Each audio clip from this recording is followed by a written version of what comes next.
Morning. I'm going to try to make this as short and sweet as possible because I need to get in the building within like the next 12 minutes.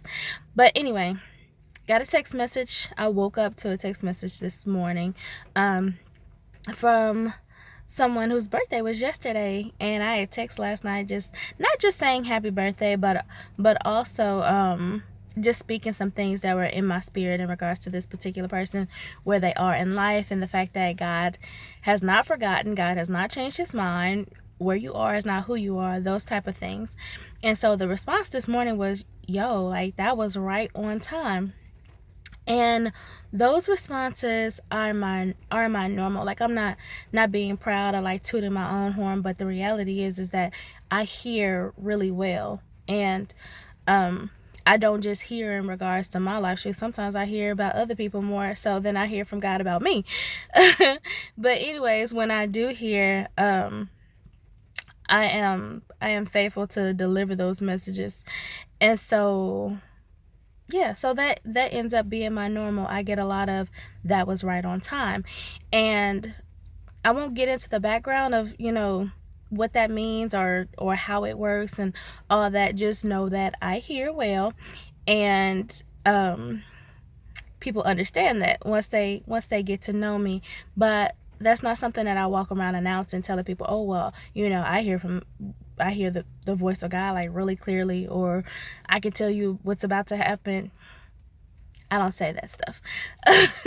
So anyway, I let people kind of figure out who I am, and once they figure out they like it or they don't like it, they receive it or they don't receive it, and y'all, that needs to be okay. Like, regardless of what your thing is, what your gifts, your talents, the calling is on your life, it has to be okay when people see you but still choose not to receive you.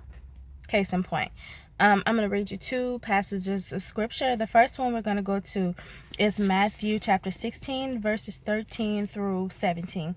And it says, when Jesus came into the region of Caesarea Philippi, he asked his disciples, saying, who do men say that I, the Son of Man, am? So they said, some say John the Baptist, some Elijah, and others Jeremiah or one of the other prophets. He said to them, but who do you say I am? Simon Peter answered and said, you are Christ, the Son of the living God. Jesus answered to him and said, blessed are you, Simon Bar-Jonah, for flesh and blood has not revealed this to you, but my Father who is in heaven. So there will be people who encounter you and get you all the way wrong. They'll encounter you and they'll compare you to what they've already experienced. They won't see you as something new, sometimes they won't see your value. They won't know. They may kind of know who you are, but they don't know how you're supposed to fit into their lives. They just discount you in some type of way, perhaps. But the point of the matter is that they see you, they just don't know how to receive you. And you could be so different that they have to box you in with something that's more similar to what they're familiar with. It happens. So let's turn over a few pages. We're going to go to Matthew 10, verse 14, and it says, so Jesus is like sending out his 12 disciples, right? And so again, that's Matthew 10:14. It says, and whoever will not receive you nor hear your words when you depart from that house or city, shake the dust off your feet. Y'all, you better get to shaking. Shake the haters off. No, not really, not that. Everybody won't know how to receive you, won't be meant to receive you, and that is perfectly okay. Be the authentic version of you, whoever that is. Like, over the weekend, I had some of my babies, some of my college girls, and I did lunch for them, and we had a little lesson, and I asked them, like, who are you at the core? When you take away all the defining labels, if you take away daughter, sister, friend, college student, like, if you take all those things away, who's left of you? And when I answer that question, who's left of me, is that I'm an encourager, That's who I've always been, and that's who I'll always be. 2, I'm a teacher. I don't teach in a school, but I am a teacher. So if I know something and it's deep down on the inside of me, it's my nature to teach that to other people.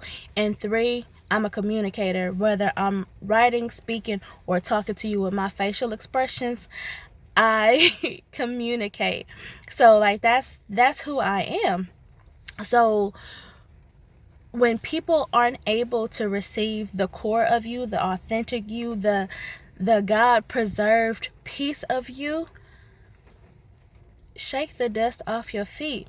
If he sent you with a message and they're unable to receive that message, shake the dust off your feet, because that's not about who you are or where you are. That's about who they are and where they are. And if they can't receive you, you have to learn to be okay with that. That doesn't mean stop being you. If God, if even if he calls you to continue praying for that person or pouring into that person, the only piece that you can concern yourself with is the piece that's your assignment, that's your responsibility. You know, God gives seed to the sower. You sow that seed. He can show you what ground to sow it into. You sow that seed into that ground. That's your responsibility. But some sow, some water, but it's God that brings the increase. Whether it's 30, 60, or 100-fold, really that part is on God, and that part is on that soil. You have no say-so over that whatsoever, and you have to be okay with that. Y'all, plenty will see you, but not everybody will receive you. Don't get down in the dumps about it, because it happens. What Tank say? But before Tank said it, Prince said it, and I think before Prince said it, somebody else said it. But anyways, they said, I can't make you love me. I can't make your heart feel something it won't. Jesus stands at the door of our hearts and knocks. And some people don't open the door. And he just stands there knocking, because ultimately he died for the whole world, but he can't, he honors free will.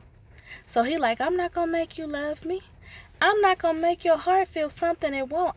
Behold, I stand at the door and knock, but if you never let me in, that's on you. You chose not to receive me, but I definitely chose to show you who I am. So you continue to show humanity who you are.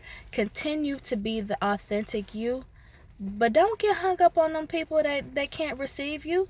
That's okay. You can't make them love you. You can't make them value you, respect you, follow you. None of that. You are nobody's Lord. So you just keep letting Jesus be the Lord over your life, and you keep following him. And who receives you, hey, more power to them. And whoever don't, that's their prerogative. It's all right. All right? Keep being you. Bye, boo.